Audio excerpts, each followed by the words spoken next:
the right stuff. But there is another side to Cooper's lifetime in aviation, one that for years he would only discuss with close friends, until now. It involves his personal encounters with UFOs.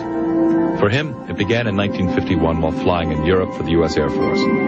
There, Cooper and other pilots witnessed an incident that has never been officially explained. A vast armada of UFOs flying in formation at extremely high altitudes. Recently, Yolanda Gaskin spoke with Gordon Cooper. In this exclusive interview, Colonel Cooper spoke for the first time on television about his encounters with UFOs. I've read about this incident you had in 1951, and you said you saw literally hundreds of unidentifiable flying objects. Yes, they were flying quite high. How high we couldn't tell because we couldn't get anywhere near their altitude.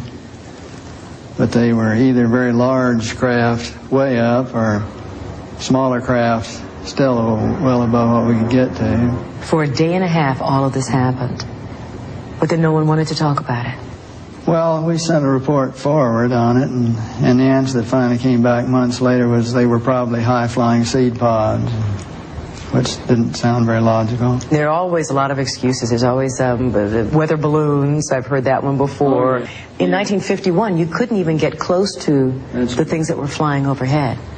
You or anyone else that was flying. They were faster, higher.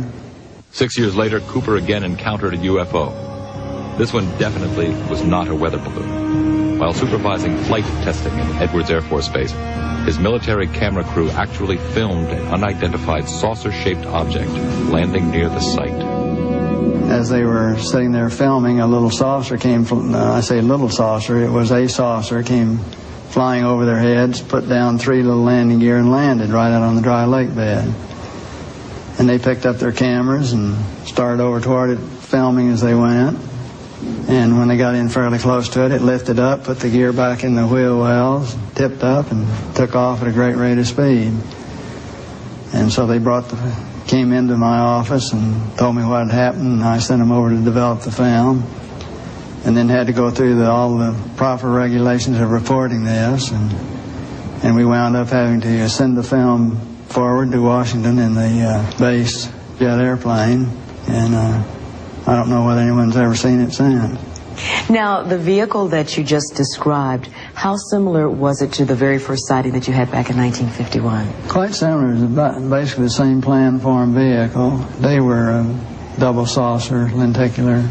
But if you're going to be going in and out of atmospheres like Earth or other places might have, you certainly need a little more aerodynamic type of vehicle. And the saucer has the capability of going through the air at tremendous rates of speed and handling the bow and trailing wave without making shock waves. So it can be very silent while traveling at big rates of speed through the atmosphere. But sightings of UFOs weren't limited to the military.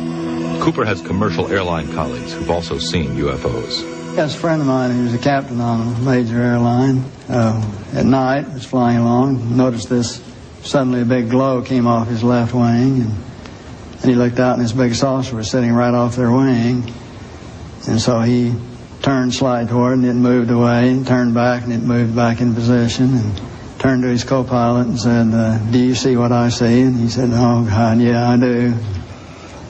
And it trailed along with him for quite a period of time, then tipped up, climbed very steeply away. Was on Jim McDivitt's Gemini 7 mission, where they saw this glint of something metallic off in the distance. And he reported, and nobody had it listed on the ground, so he tried getting a picture of it, but the sun, unfortunately, was glinting off of it so bright, all you got is just a glint. There was no detail on what it was, but never any further sighting at all on it. Years later, Cooper approached the United Nations with a proposal for a committee that would explore the UFO phenomenon. All right, now tell me about the letter to the UN.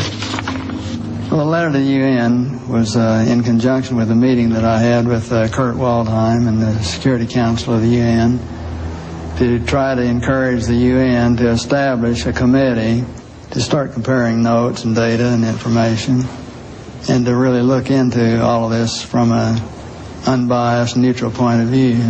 Here's a quote from your letter. I believe that these extraterrestrial vehicles and their crews are visiting this planet from other planets and are obviously a little more advanced than we are here on Earth. And are you saying that's exactly why governments have been trying to keep this information private, because of that obvious advancement? Very possibly, right.